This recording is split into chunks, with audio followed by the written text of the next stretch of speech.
दोस्त। अल्लाह ने कहा मैं तुम्हारा वली। तर्जुमा कर सकते हैं आप कि अल्लाह मेरा दोस्त है। यहाँ पे विलायत का मतलब क्या होगा? हाकिमियत। वो मेरा हाकिम है। अगर अल्लाह ने और वली इस्तेमाल किया होता तो लोगों को और मौका मिलता इसे तराशने का। यहाँ वली का मतलब दोस्त। बाप तुम्हारा कौन है?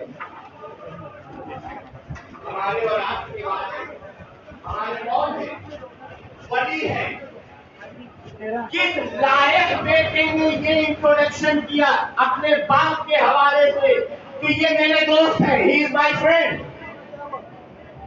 नहीं, क्या कहा? He is my father, he is my respected father. तो हम अपने वली को तो वली मानते हैं और जिसे अल्लाह ने वली बनाया है उसे दोस्त मानते हैं। हम उसे नहीं, अल्लाह भी वली है, हाकिमियत। दूसरा वली भी वली है, हाकिमियत।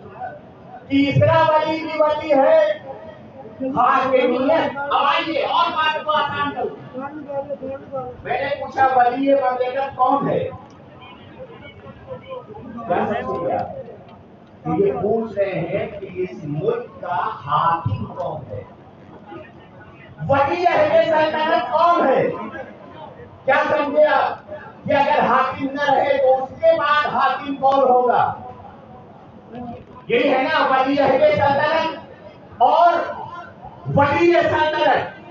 तो हम एक मुल्क के लिए क्यों नहीं कहते जो वली अहले सल्तनत है वो दोस्त है? आप उसे दोस्त बना लीजिए। अगर आपने इतना गट्स है तो वली अहले सल्तनत को दोस्त बना के बताइए।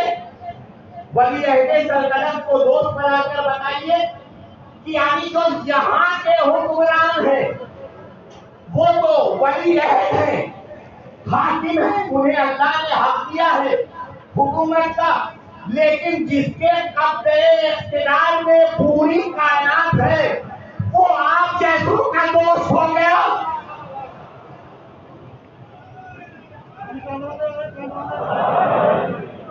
वो जैसे आप जैसों का दोस्त हो गया। जबकि रसूल की खुली हुई हदीस है कि अली तुम्हारे मुकाबले में अंबिया को नहीं लाया जा सकता। तो जब अली के मुकाबले में अंबिया नहीं आ सकते तो हमने इतना हौसला हो गया कि हम अली को दोस्त माने। रसूल ने फिर हदीस फरमाई, आना वो अली अफवाह मैं और अली इस उम्मत के बाप हैं। रसूल तो कह रहे हैं बाप है, उम्मत कह रही है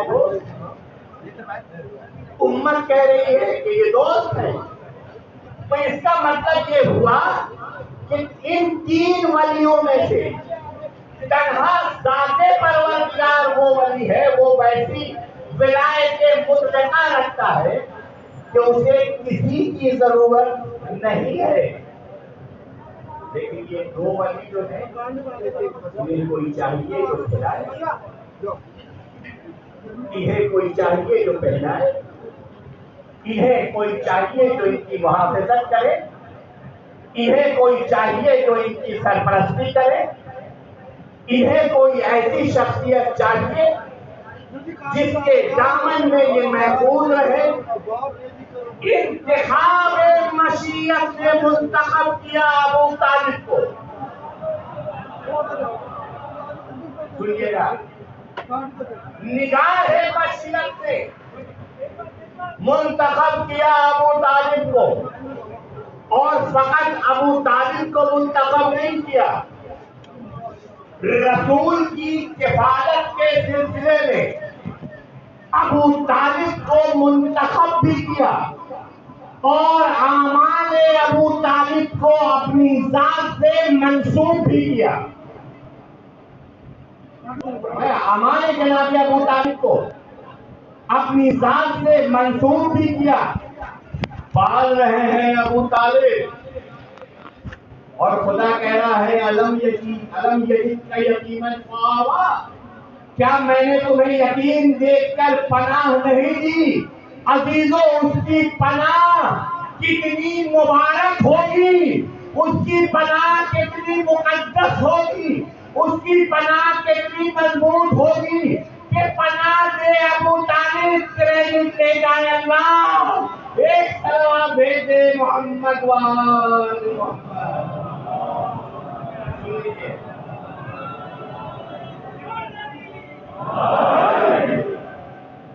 दो वली बनाए और दोनों को आगोशे अबू तालिब में रखा। पहचान लीजिए जरा अबू तालिब कौन है। ऐलान रिसालत के बाद रसूल कितने साल बाहयात रहे इस दुनिया में? बताइए, लोगों की निगाहों में 23 साल। 13 साल मक्के में, 10 साल मदीने में। ये कुफ्फार और मुशरिकीन मक्का बेताब थे कि इनसे बदला ले, थे कि नहीं? लेकिन हिम्मत नहीं थी कि मोहम्मद के सामने आ जाए, क्योंकि मोहम्मद के सामने कोई सीना सफल था, वो थे अबू तालिब। अब जैसे ही 13 साल खत्म हुआ, अबू तालिब इस दुनिया से गए, हुक्म खुदा हुआ मोहम्मद तुम हिजरत करो, मक्के से मदीने जाओ। कितनी जंगें की? 500-600 किलोमीटर जाकर कुफारे मक्का ने जंगें की कि नहीं की मोहम्मद से? तो जब ये मक्के में थे तो क्यों जंगें नहीं हुई? एक जंग भी नहीं हुई। कहा क्या करें, हमारी मजबूरी ये है कि बगैर साए मोहम्मद का साया बनकर अबू तालिब हर वक्त है।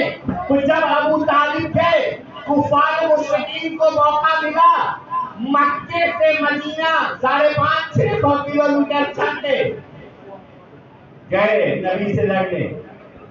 84 या 80 जंगें हुई हैं। अब पहचानेंगे आप मुहाफिज़ते अबू तालिब को। जो काम मदीने की पूरी फौज ने न किया, वो तन्हा अबू तालिब ने किया कि कुफार मुशरिकीन के पूरे लश्कर को रोक के रखा। खबरदार अबू तालिब है, खबरदार अबू तालिब है। यानी बाप और बेटे की शुजाअत कितनी मिलती जुलती है कि जब अली मैदान में आते थे, हट जाओ अली है। मक्के में जब अबू तालिब आए, रुक जाओ अबू तालिब है। एक सलवार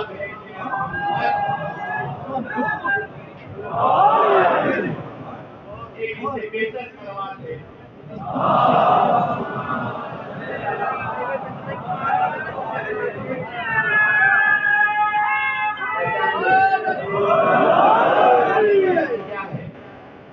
बज़ाहिर इस दुनिया से पर्दा करने के बाद भी अली का रूह, अली का जलाल, अली की इज्जत, अली की हशमत, अली का एहतराम, अली की विलायत, अली का इख्तियार, अली का एतबार कितना वसी है।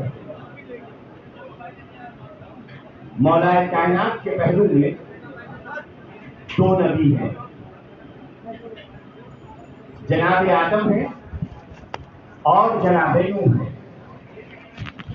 मैं अपने बच्चों के लिए गुजारिश कर रहा हूं, जनाब आदम है और जनाब नूह है। आदम कौन? पहला खलीफा। नूह कौन? पहला साहिब शरीयत। सबसे पहली शरीयत जनाब नूह से शुरू हुई। आदम पहले खलीफा, इन्नी जाइलुल फिल अर्ज़ खलीफा, मैं जमीन पे खलीफा बनाने वाला हूँ।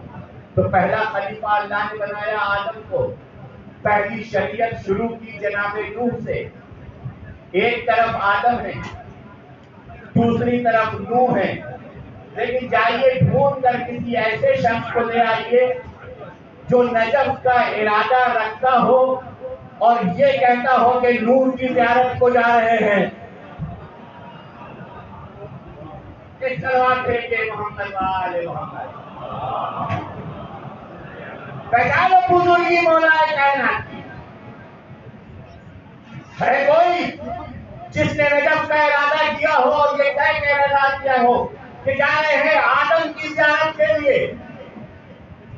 न किसी ने आदम का नाम लिया, न किसी ने नूह का नाम लिया कि उनकी ज़ियारत करने जा रहे हैं। हालांकि उनकी ज़ियारत भी कितनी मुकद्दस ज़ियारत है। जनाबे आदम की ज़ियारत भी मुकद्दस, जनाबे नूह की ज़ियारत भी मुकद्दस।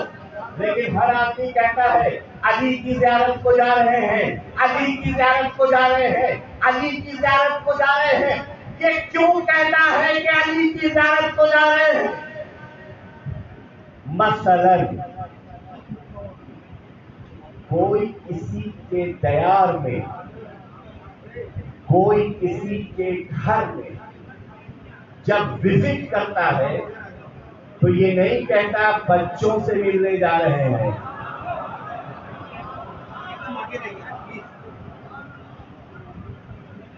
सुना है आपने? अगर आप तशरीफ लाए मेरे घर में तो ये नहीं कहेंगे कि मैं ईसा साहब के छोटे बेटे से, मसलन जो अभी 7-8 साल का है, हालांकि नहीं है कोई ऐसा छोटा, मैं उससे मिलने जा रहा हूँ। एक आम मिसाल में दे रहा हूँ। तो लोग किसका नाम लेते हैं ज़ियारत में? जो बुजुर्ग हो कि मैं ईसा साहब के घर जा रहा हूँ, मैं डॉक्टर साहब के घर जा रहा हूँ, इनके बच्चे का नाम नहीं लूंगा कि उससे मिलने जा रहा हूँ, मैं कहूंगा डॉक्टर साहब से मिलने जा रहा हूँ। अब आप अजमत पहचाना आपने रोबे मौलाए कायनात के आदम भी है, नूह भी है, लेकिन दुनिया कह रही है कि वाक़ई से आदम की ज़ियारत हो जाए, वाक़ई से नूह की ज़ियारत हो जाए, वाक़ई से इब्राहिम मोहम्मद।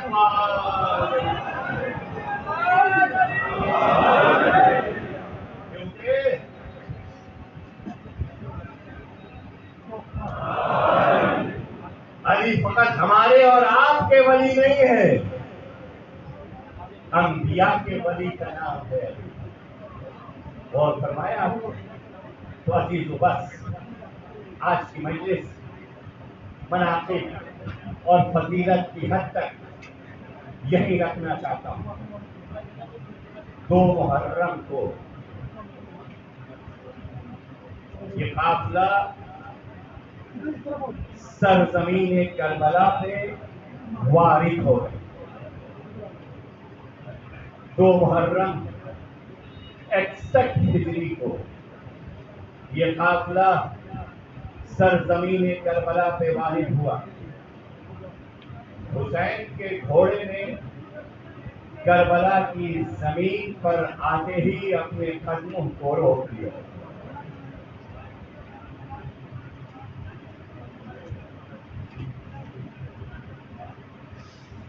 हुसैन के रहवार में सरजमीन करबला पर आते ही अपने कदमों को रोका। तारीख कहती है कि हुसैन ने 7 घोड़े बदले, लेकिन कोई भी रहवार सरजमीन करबला से आगे नहीं बढ़ा। इधर हुसैन घोड़े पे घोड़े बदल रहे हैं कि उधर से दौड़ती हुई फिजा आई और फिजा ने कहा शहजादे बहन ने याद किया। शहजादे बहन ने याद किया है। हुसैन आए, कहा बहन ज़ैनब तुमने याद किया है? कहा हाँ हाँ मां जाए इस जमीन से चले चलो, इस जमीन से आगे बढ़ जाओ। हुसैन कहते हैं मैं घोड़े पे घोड़े बदल रहा हूँ, लेकिन कोई घोड़ा कदम बढ़ाने को तैयार नहीं है। क्या बहन तुम ऐसा क्यों कह रही हो? क्या जैसे ही मैंने जमीन देखकर बढ़ा के कदम रखा, एक खुमार उठा और ज़ैनब के सर पे अल्लाह। मैं बहुत इत्मीनान से मसाइब पढ़ना चाहता हूँ, क्योंकि मसाइब के अय्याम करीब से करीब आ रहे हैं। गाय गुबार उठी और ज़ैनब का सर गर्द आलूद हो गया। भैया यहाँ से चलो। हुसैन ने दिलासा दिया, हुसैन ने समझाया, कहा यहाँ के रहने वालों को बुलाओ, बुजुर्गों को बुलाओ। वहां के रहने वाले आए। हुसैन ने पूछा इस जमीन का नाम क्या है? अजीजों, कभी आपने सोचा है कि फर्जंदे बूतराब क्या नहीं जानता था इस जमीन का नाम क्या? ये कौन सी जमीन है? ये जमीन हुसैन के लिए खल्क हुई, हुसैन इस जमीन के लिए खल्क हुए। एक बुजुर्ग ने कहा इसका नाम कासरिया है, किसी ने कहा इसका नाम नैनवा है, किसी ने कहा इसका नाम शत्ते फुरात है। एक बुजुर्ग आगे बढ़ा, मैं कहूंगा शेख रुक जा। उसने कहा फर्जंदे अली, इसका नाम करबला है। ये सुनना था। हुसैन ने कहा हाँ सही अर्ज़ करबला। ये वो जमीन है जो कर्ब की जमीन है, ये वो जमीन है जो बला की जमीन है। कहा भैया पास खैमे नस्ब करो। कहा मौला खैमे दरिया के किनारे नस्ब हो। 60,000 दिरहम में पहले तो इस जमीन को खरीदी। बनी असद के 2 यतीमों की ये जमीन थी। हुसैन ने 60,000 दिरहम में ये जमीन खरीदी, ताकि क़यामत तक जाने वाले इस गुरूर के साथ जाए ये जमीन मेरे मौला की।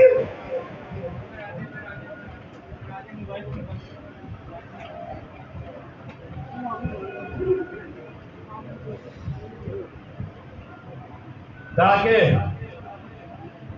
क़यामत तक जाहिर इस फख्र के साथ जाएं, इस इत्मीनान के साथ जाएं कि किसी दूसरे की जमीन की तरफ तो बढ़ रही है। ये जमीन मेरे मौला की है। जमीन खरीदी, कुछ शर्तें रखी कि जब मैं शहीद हो जाऊंगा तो मेरे ज़व्वार आएंगे, मेरे चाहने वाले आएंगे, उन्हें 3 दिन तक मेहमान रखना।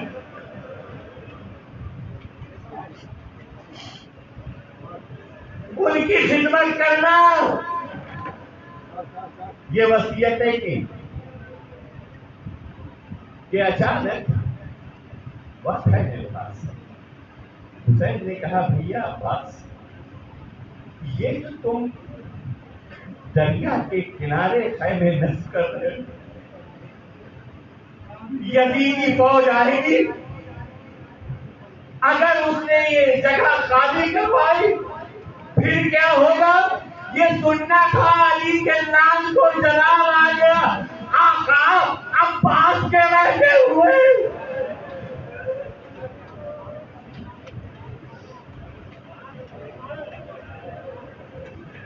किसकी मजाल है जो तराई खाली करवा ले, जो फुरात का किनारा खाली करवा ले। खैमे नस्ब हो गए, बहुत कसाब होंगे आप। खैमे नस्ब हो गए, सैलानियों के खैमे, चाहने वालों के खैमे नस्ब हो गए। बनी असद के लोग मौजूद थे, इमाम की ज़ियारत फरमा रहे थे। कि एक शख्स उसमें से आया, बनी असदी के कबीले का। उसने इमाम हुसैन से गुजारिश की, मौला हमारी खवातीन चाहती है कि आप शहजादियों की ज़ियारत करें। हमारी खवातीन चाहती है, अगर आपने महसूस कर लिया ये जुमला तो आ रहा है, बहुत मसाफ हो गए। हमारी खवातीन ये चाहती है कि वो शहजादियों की ज़ियारत करें। हुसैन ने कहा, इस अम्र के मुंतज़िम अब्बास है, अब्बास से बात करो, जैसा वो कहते हैं वैसा करो। अब्बास के पास गुजारिश आई, अब्बास ने सुना, लेकिन एक जुमला कहा, बस इसे महसूस कर लेना। अब्बास ने एक जुमला कहा है बनी असद के लोगों, अपनी खवातीन को इतना बता देना कि शहजादियों के खैमे में एक साल दाखिल न हो। मेरी माँ और बहनें, मेरी माँ और बहनें हुजूम की आती रही। ऐ मौला, ये तो मुहर्रम है, 10 मुहर्रम को यही खैमे होंगे जो चल रहे होंगे, आना होंगे जो क़यामत में आ जाएंगे। अजरकुमुल्लाह, अजरकुमुल्लाह। हाँ रोए आप, गिरिया किया आपने, खुदा आपको किसी गम में न रुलाए। बस मैं चाहता हूं कि इमाम सज्जाद का गिरिया के हवाले से कि एक हदीस आपके सामने रखूं। इमाम कहते हैं, मेरे जग पर इतना रो, ऐसे रो जैसे एक माँ जवान बेटे की तरह।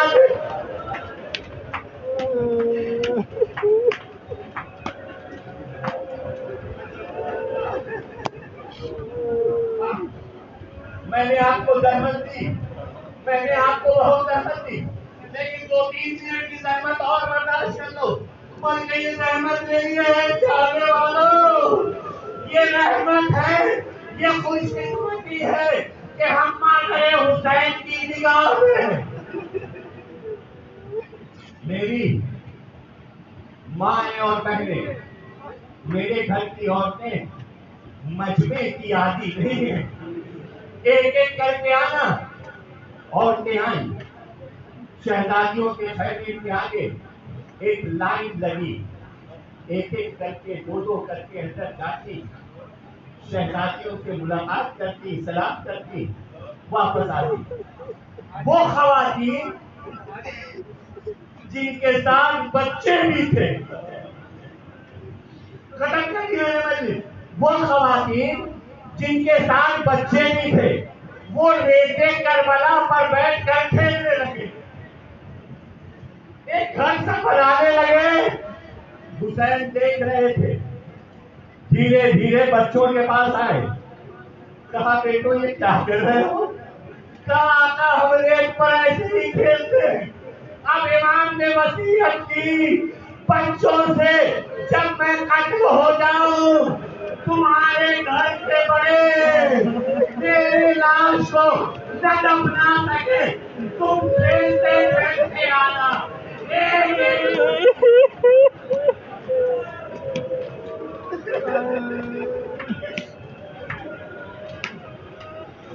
इन्ना लिल्लाह व इन्ना इलैहि राजिऊन।